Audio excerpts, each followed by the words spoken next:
बड़े भाई राजेश यादव जी और फरुखाबाद से चल के आए बड़े भैया और आरबी पाल जी, सभी मंचासीन बड़े बुजुर्गों का आशीर्वाद लेने की प्रतीक्षा और सभी सम्मानित साथियों का को अपील की इस समाजवादी पार्टी का जो चुनाव की अपील करने के लिए हम लोग यहाँ उपस्थित हुए हैं। ये संविधान को बचाने का सबसे अंतिम अवसर आप लोगों को मिला है। लोकतंत्र का जिस तरीके से भारतीय जनता पार्टी हम लोगों के साथ अन्याय कर रही है, आरक्षण को खत्म कर रही है, प्रमोशन को खत्म कर रही है, सिलेक्शन को खत्म कर रही है, और हम लोग का जो संवैधानिक अधिकार है, जो डॉक्टर B.R. अम्बेडकर ने हम लोगों को कानून में समानता का अधिकार दिया था, हम लोगों को जीने के समान रूप से सभी जाति धर्म समुदाय के लोगों को भारतवर्ष में एक समान रूप से जीने का अधिकार मिला था, उसमें से ये लोग आर्टिकल को बदलना चाह रहे हैं। इसलिए हम सभी नौजवान युवा साथी का, शिक्षित साथियों का, युवा साथियों का सबकी जिम्मेवारी बनती है कि आप सभी लोग इस बार संविधान को बचाने को लेकर के हर जाति समुदाय वर्ग को ये बात जन जन तक पहुंचाने का काम करें कि हम सभी की जिम्मेदारी है कि अगर आप लोग एकजुट होकर के इस बार अगर चुनाव नहीं जिताते हैं तो आप अपने साथ समझ लीजिए खिलवाड़ करेंगे, संविधान आपका नहीं बचेगा।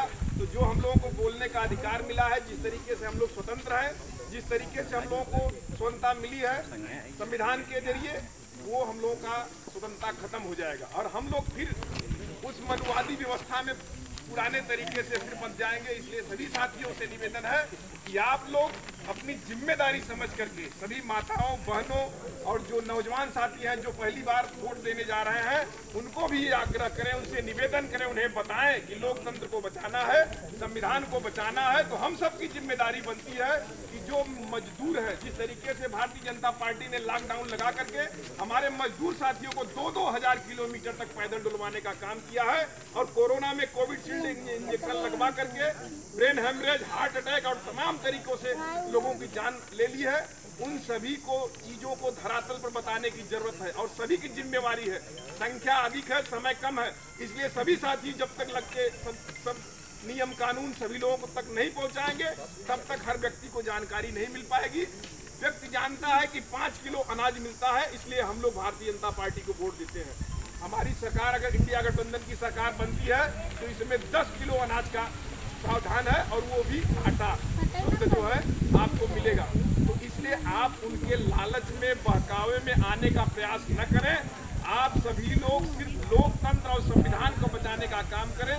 और जो हमारे प्रदेश अध्यक्ष जी हैं, आप सभी के सामने बैठे हैं। प्रदेश अध्यक्ष की कुर्सी छोटी कुर्सी नहीं होती है। पूरा उत्तर प्रदेश, वो भी उत्तर प्रदेश अपने आप में बड़ा प्रदेश है, 75 जिला है और प्रदेश अध्यक्ष एकदम सरलता से आपके बीच आए हैं। ये हम सबकी सौभाग्य है।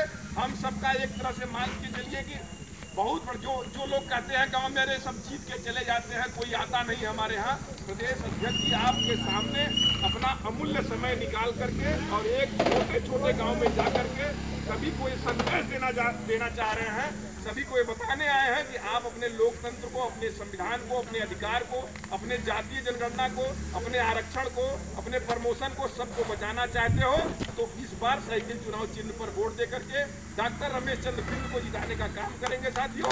तभी जाकर के हमारा लोकतंत्र बच सकता है। और ये मनवादी शासन सत्ता बांट दिया इस धरती को, चांद सितारों का क्या होगा, बहती नदियों के कुछ नाम रखे, बहती धारों का क्या होगा। शिव की गंगा भी पानी है, आवे जमजम भी पानी है, पंडित भी पिए मुल्ला भी पिए, पानी का मजहब क्या होगा। उन फरिक्का परिश्तों से पूछो क्या सूरज अलग बनाओगे, एक हवा में सांस से सबकी क्या नई हवा चलाओगे।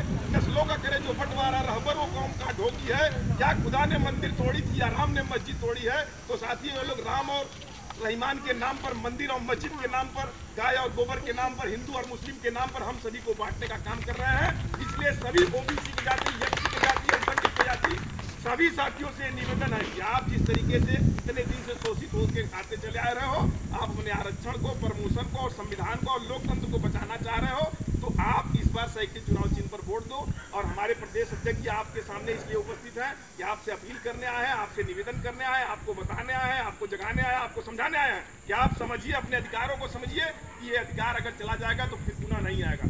तो इन्हीं शब्दों के साथ मैं अपनी भाषाओं को विराम देता हूं और आपको हृदय की आनंद गहराइयों से पुनः बारंबार सबका स्वागत, हार्दिक वंदन, अभिनंदन करता हूं।